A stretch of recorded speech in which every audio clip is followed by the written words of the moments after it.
نبی اکرم صلی اللہ علیہ وسلم نے ایک مرتبہ 3 دفعہ قسم کھائی،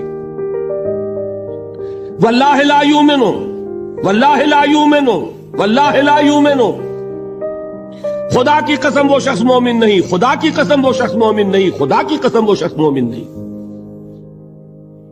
واقعہ یہ ہے کہ ہم تصور نہیں کر سکتے کہ صحابہ کیسے لرز گئے ہوں گے، کانپ اٹھے ہوں گے، کون وہ بدبخت ہے، کون وہ شقی ہے جس کے بارے میں اللہ کے رسول 3 دفعہ قسم کھا کر فرما رہے ہیں کہ وہ صاحب ایمان نہیں۔ قیل من یا رسول اللہ، کسی نے ڈرتے ڈرتے پوچھا ہوگا اے اللہ کے رسول کس کے بارے میں ارشاد فرما رہے ہیں؟ اب جواب سنیے، الذی لا یامن جارہ بوائقہ، وہ شخص کے جس کی ایذا رسانی کی وجہ سے، جس کی بدخلقی کی وجہ سے اس کا پڑوسی امن میں نہیں ہے۔ یہ کوئی گناہ کبیرہ ہے؟ آپ کی فہرست میں تو گناہ ہی نہیں، کبیرہ کیا سوال، صغیرہ بھی نہیں۔ زیادہ آپ یہ کہیں گے کہ ذرا بد اخلاقی ہے، کج خلقی ہے، بس اچھا کردار کا معاملہ نہیں ہے، یہ کہیں گے، گناہ کی فہرست میں نہیں آئے گی بات۔ کبیرہ بہت بڑی شے ہے، لیکن اس پر اللہ کے رسول نے 3 دفعہ قسم کھائی، ایمان نہیں ہے، ہرگز نہیں ہے، خدا کی قسم نہیں۔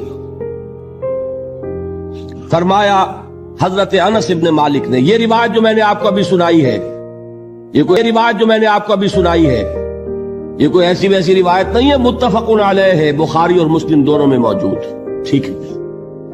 وہ حضور کے خادم خاص ہیں، جیسے ذاتی کوئی ہوتا ہے معاملات میں مدد کرنے والا، خدمت کرنے والا، وہ ہے انس ابن مالک۔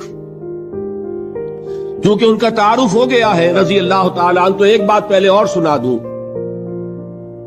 جو بچہ اپنے اس بچپن سے لے کر 9 برس کی عمر تھی جب آئے حضور کے پاس، انتقال کے وقت عمر کتنی ہوگی؟ 19 برس، 10 برس حضور کی خدمت میں رہے۔ پہلے تو حضور کے اخلاق کی جو گواہی وہ دے رہا ہے وہ اس کی زبان سے سنیے کہ میں 10 برس حضور کی خدمت میں رہا، کسی بات پر ڈانٹنا تو کجا، حضور نے کبھی مجھ سے یہ بھی نہیں فرمایا کہ اے انس تم نے وہ کام کیوں نہیں کیا۔ یہ ہے ایک آقا کی حیثیت سے محمد الرسول اللہ صلی اللہ علیہ وسلم کا اخلاق۔ اگر نہیں کیا خود کر لیا، کوئی ڈانٹ ڈپٹ نہیں۔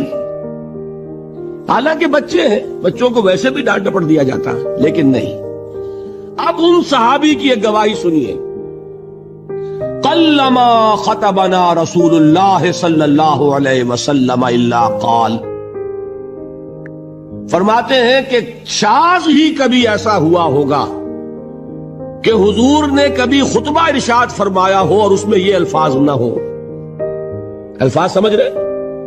جب بھی خطبہ دیتے تھے آپ یہ الفاظ ضرور فرماتے تھے، شاذ کبھی رہ جائے تو رہ جائے، قلما خطبنا رسول اللہ صلی اللہ علیہ وسلم الا قال، کیا فرمایا؟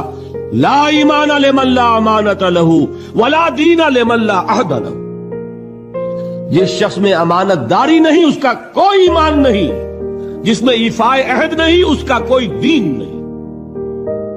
بنا پھرتا ہو وہ دیندار، بنا پھرتا ہو وہ صاحب ایمان اور امتی حضور کا، امانت داری نہیں تو ایمان نہیں، ایفاء عہد نہیں تو دین نہیں۔ کس کا فرمان ہے؟